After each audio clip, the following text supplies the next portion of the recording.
So, ladies and gentlemen, we have a very special treat now. This next panel is one that I have very much been looking forward to because one of my heroes is going to join us on stage. Also, one of my daughters is going to join us on stage. She is a professor of Earth ethics, but the highlight of this event is the fact that we have one of the great environmental heroes of planet Earth, and that is Minister Marina Silva. We're so happy that she is here, and Professor Corinna Gore.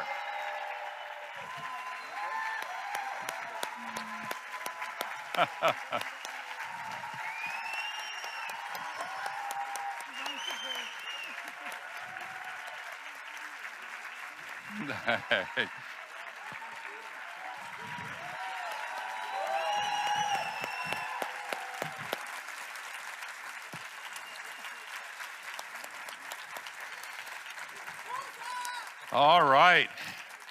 Thank you so much.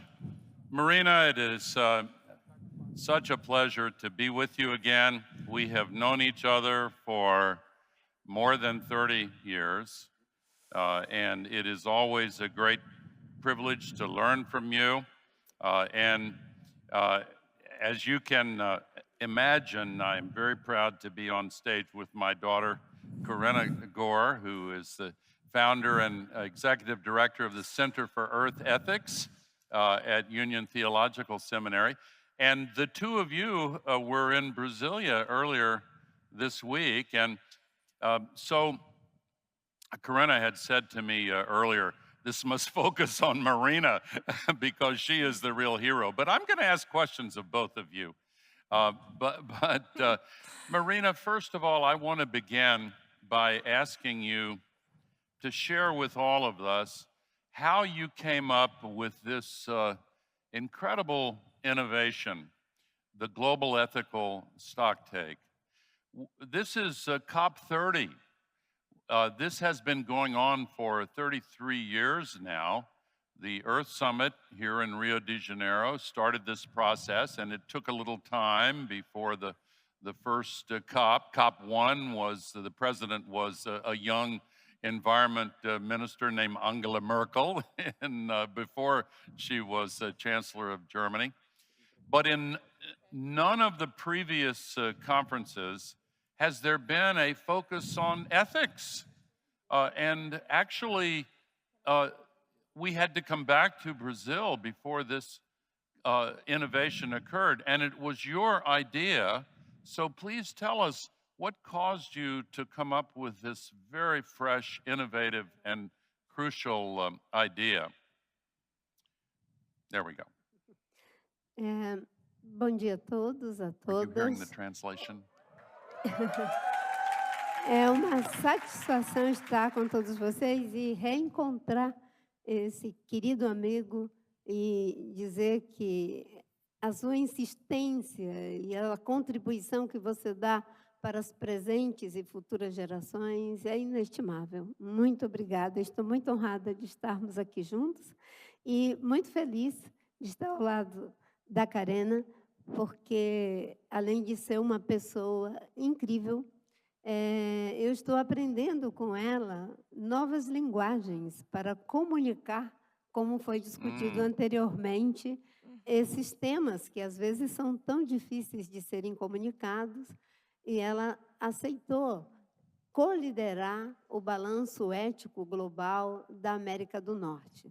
Bem, a ideia do balanço ético global foi em função de uma inspiração dupla.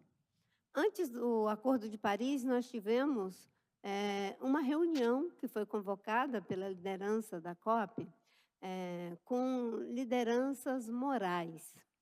Mas foi uma reunião com mais ou menos umas 70 pessoas, envolvendo diferentes segmentos. E antes da Conferência de Dubai, nós tivemos, no âmbito da Convenção Quadro do Acordo de Paris, o balanço geral, uma avaliação técnica prevista na dinâmica da própria convenção, como sabemos aqui.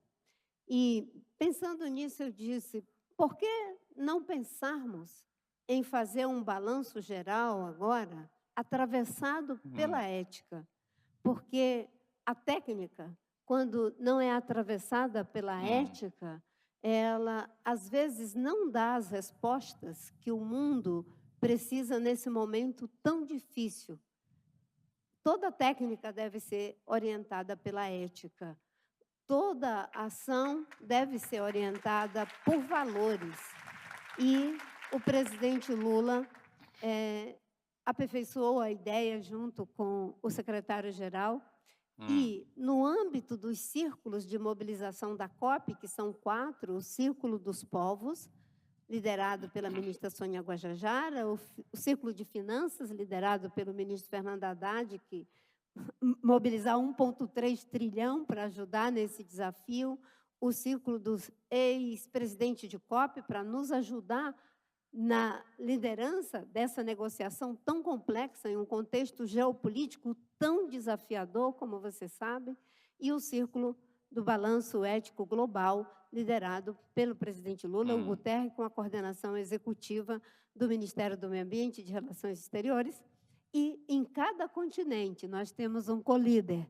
Na América do Norte, a Carena, na América Central, do Sul e Caribe, a presidente Michelle Bachelet, na Ásia, o prêmio Nobel Kailash, que faz um trabalho excelente com crianças, indiano, na Oceania, o Ainot Tong, e na África, a querida Vangira Maathai, filha da nossa saudosa Wangari Maathai.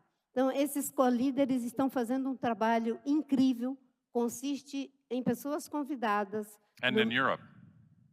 And in Europe, did you mention? E na Europa, a Mary Robinson, ex-primeira-ministra, que já fez a primeira edição do Balanço Ético Global. Karina estava lá, Vangira estava lá, que era o primeiro, eles foram pioneiros. E foi uma discussão incrível. Quem são as pessoas que são convidadas de cada continente? Pessoas que têm uma contribuição relevante e que não estejam dentro dos governos, com raríssimas exceções.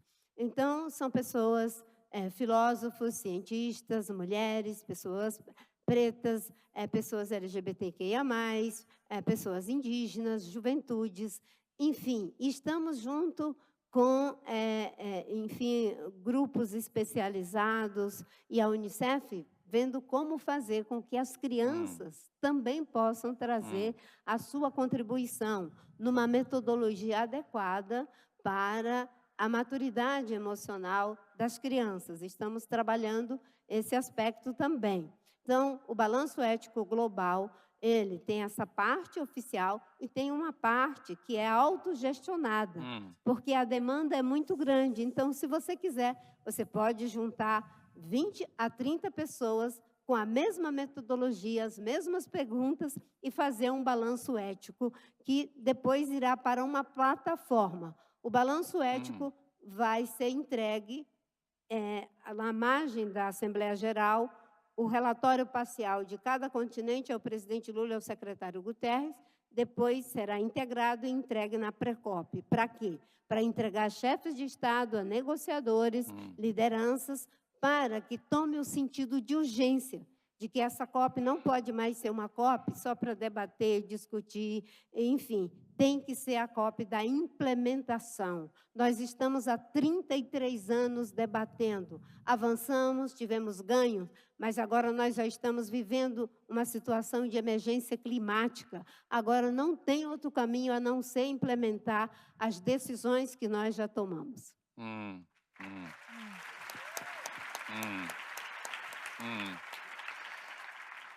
If I could follow up with you, the respect we all have for you, Marina, is just limitless. And I know that many people here would want to ask you, what advice would you have for us? We have time remaining before COP30 begins. And the focus on ethics is so important. What would you advise people here to do in order to have a positive impact on ensuring the success of COP30 hosted by Brazil? If you could give advice to us, what would you urge people to do? É muito difícil a sua pergunta, mas ao mesmo tempo muito instigadora. É interessante que em 1992 as 3 grandes convenções e a Carta da Terra nascem aqui. E agora ela volta para cá em um contexto muito difícil. Difícil em termos geopolíticos, difícil em termos do agravamento da mudança do clima. E eu acho que o conselho que poderíamos dar para cada um de nós é que, dessa vez, nós devemos olhar para os nossos líderes e os tomadores de decisão, e eu me incluo entre eles, porque, afinal de contas, faço parte do governo e sou a ministra do Meio Ambiente, de que façamos igual aos cientistas fizeram. Os cientistas, eles não abriram mão que é 1,5. Todas as dificuldades apresentadas para não deixar ultrapassar 1,5, para tentar justificar que não era possível, a ciência bateu o pé, não sei se tem como traduzir para vocês isso, a ciência persistiu, é 1,5 nem um pouco a mais. Se você não quer fazer, o problema é de quem não quer fazer. E também uma contribuição vinda dos economistas, do nosso Nicholas Stern, um grupo muito interessante, disse que o financiamento climático é 1,3 trilhão por ano, pelos próximos 10 anos, e não tem conversa. Não tem dinheiro, não dá para fazer, não tem outra alternativa. E todo mundo está dizendo que, se não limitar a temperatura da Terra a 1,5 de temperatura, não ultrapassar isso, por isso a missão 1,5 lá de Dubai, nós não vamos ter como reverter o processo, podemos chegar no ponto de não retorno. Eu acho que agora a sociedade tem que dizer para todos nós que somos tomadores de decisão, governos, empresas e todos, que nós não temos como não implementar os acordos já firmados. E isso não é uma decisão que vai ser tomada agora, ela já foi tomada em Dubai. No coração da exploração de petróleo, foi tomada a decisão de não ultrapassar 1,5 de temperatura da Terra, de viabilizar meios de implementação, de viabilizar os recursos de perdas e danos, de triplicar renovável, de duplicar a eficiência energética e fazer a transição para o fim de combustível fóssil e de desmatamento. As decisões estratégicas para resolver foram tomadas, mas elas precisam ser implementadas. E agora nós estamos diante de um problema que é uma decisão grandiosa, que está parecendo quando a gente vai para uma festa e fica um pouco mais animado durante a festa, e no outro dia não quer lembrar da animação que teve na festa. E é assim que eu sinto, mas nós não temos como fugir disso. E quando as pessoas me dizem, mas como vamos conseguir isso? A pergunta não é como vamos conseguir, a pergunta é o que vai acontecer se não conseguirmos. É aí que nós temos que focar, porque o Brasil é um país vulnerável, os Estados Unidos, todos somos vulneráveis.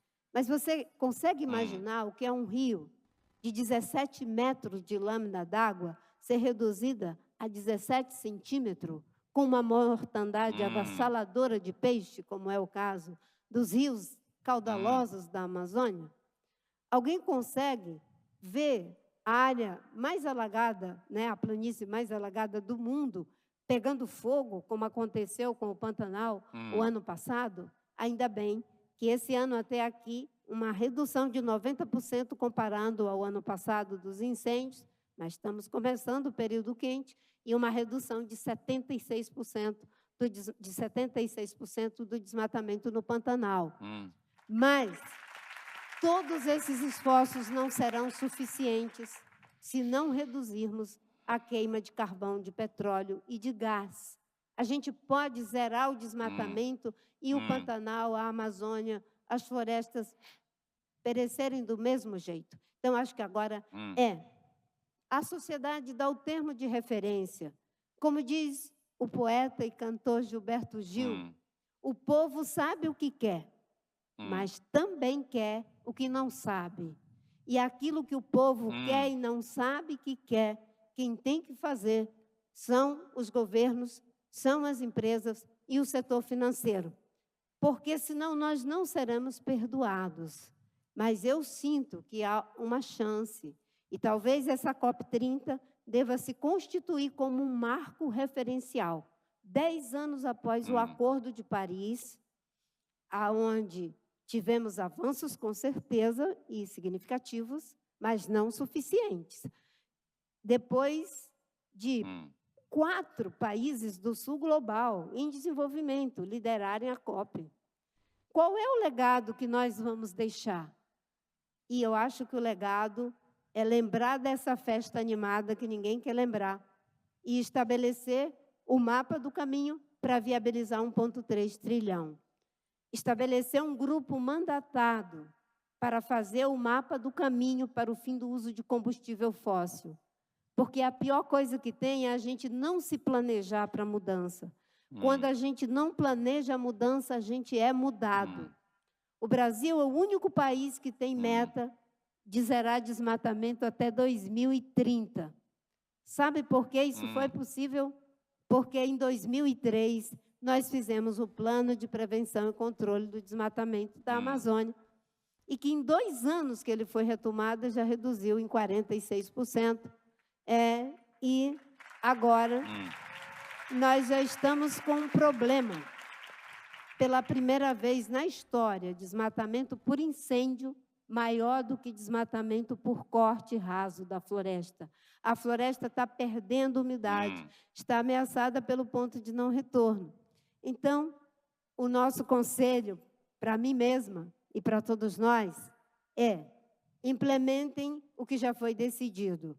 Façam um planejamento, não é? Uma transição justa e planejada para o fim de desmatamento, para o fim de combustível fóssil. Por que justo? Porque tem que ser justo com todos. Tem que ser justo com quem só tem floresta, justo com quem só tem petróleo, justo com todos. Agora, todos terão que fazer o dever de casa, mesmo que triplique renovável, duplique eficiência energética. Se não reduzir, tanto pelo lado da produção quanto do consumo de carvão, de petróleo e gás, nós vamos inviabilizar o equilíbrio do planeta do mesmo jeito. Obrigado. Obrigado. Corinna, I have learned from you about the difference in the academy and the difference for all of us between law and ethics. You teach earth ethics. How do we understand the respective roles of law and ethics? Well, first let me say I'm deeply honored to be here, and I'm here with these 2 human beings who are so extraordinary. They're not only my elders, but also teachers and guides, and I'm so grateful. I do work in the field of ethics, and I was trained earlier in law, and I want to say that ethics is not an exact science.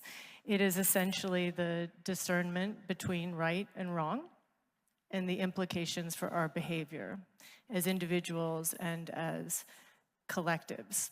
And of course, that undergirds many aspects of our society, laws and social norms.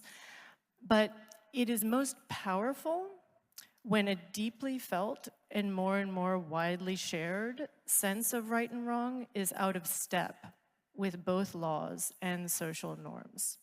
And that was the case in other times in human history, for example, with the abolition of slavery, for women becoming equal citizens with the right to vote. In my country, I grew up right after the civil rights movement and really felt how powerful it was in that movement. And it's true today for climate.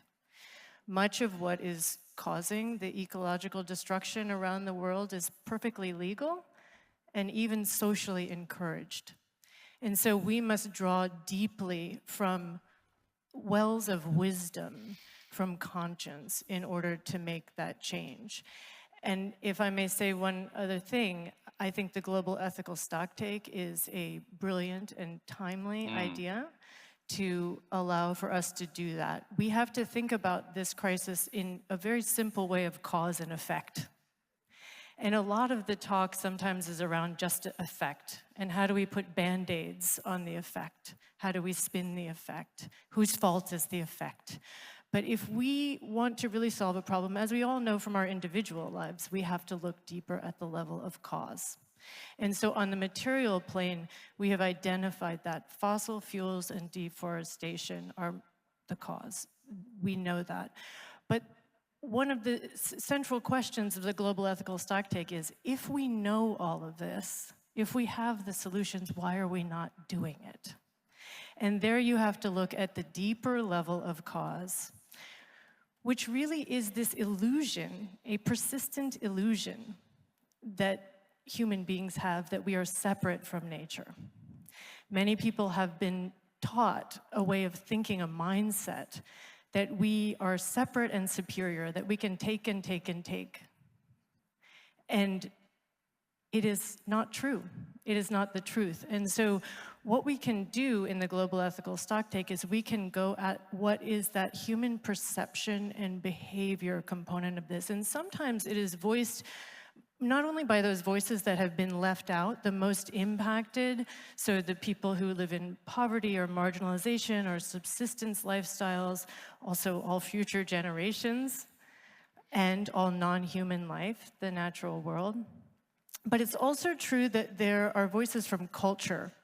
We all know that when we hear from a poet, or we hear music, or we see that wonderful dance, the cultural dance, the intelligence in that dance that opened this session here at Climate Reality yesterday, that there's another level of communication. And so bringing culture into the global ethical stocktake is another very powerful piece. And finally, I just want to say that you were talking about AI in the previous session, and Minister Silva and I were listening backstage. It is very fascinating. And I feel, yes, there are different kinds of AI, and my preferred type of intelligence is authentic intelligence. And this woman, Minister Marina Silva, has the authenticity, the wisdom, the depth, someone who has learned from the land, from the forest, from the movement building that she's done. And I just feel that she's absolutely the leader that we need at this moment, and I'm honored to stand behind her for the global ethical stocktake.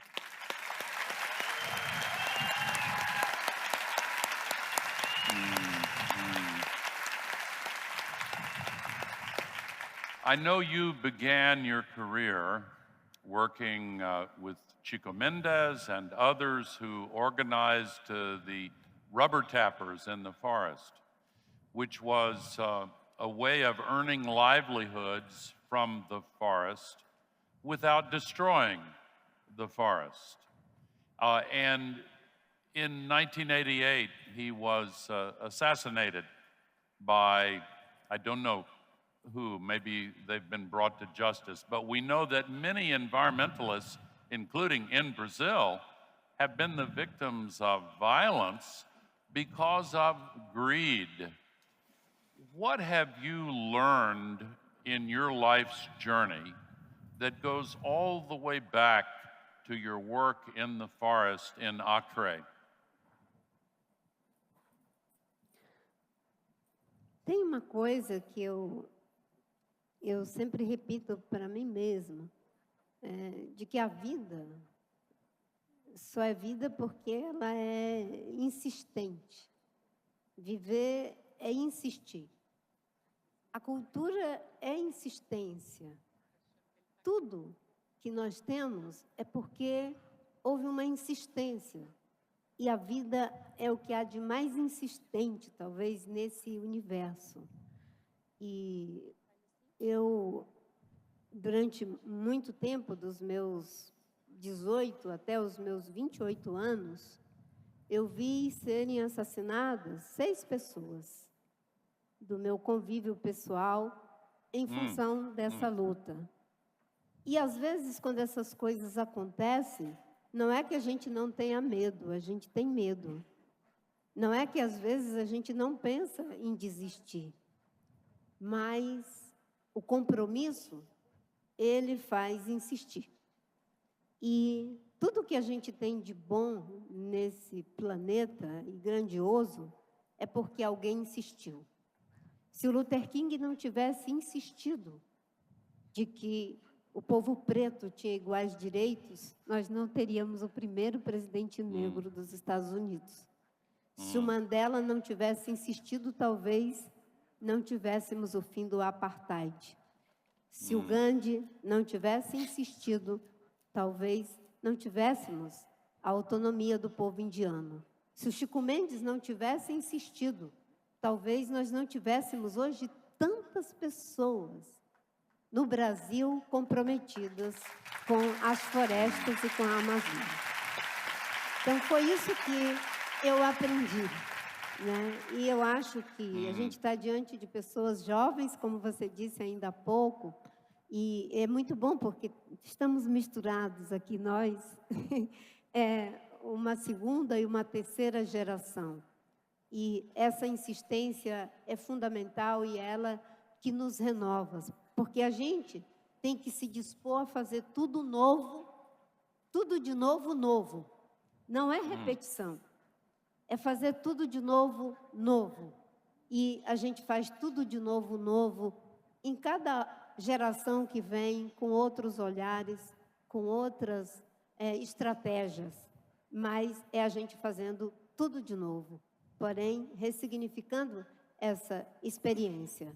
A outra coisa é que a gente tem que acreditar, acreditar, mas não é uma crença vazia, não pode ser uma crença ingênua, é uma crença comprometida, é uma crença investida. E aí entra em jogo, como dizia a minha mestra argentina, uma grande psicopedagoga que já nos deixou, colocar em jogo a nossa capacidade de acreditar criando. Acreditar criando. Se nós não tivéssemos feito o plano de prevenção e controle do desmatamento que não existia, nós não teríamos hoje uma tecnologia que consegue reduzir desmatamento. E agora nós temos que colocar em jogo a nossa capacidade de acreditar criando, de como vamos reduzir as emissões, porque aí é mais difícil. Então, é um pouco isso que eu aprendi. A floresta é insistência e é misturar calma e potência. É sonho e também está fincado na realidade, né? As pessoas dizem que eu sou meio poliana aqui no Brasil, né? Porque eu acredito muito no sonho. Mas o sonho é a matéria-prima mais concreta que eu já tive na minha vida. E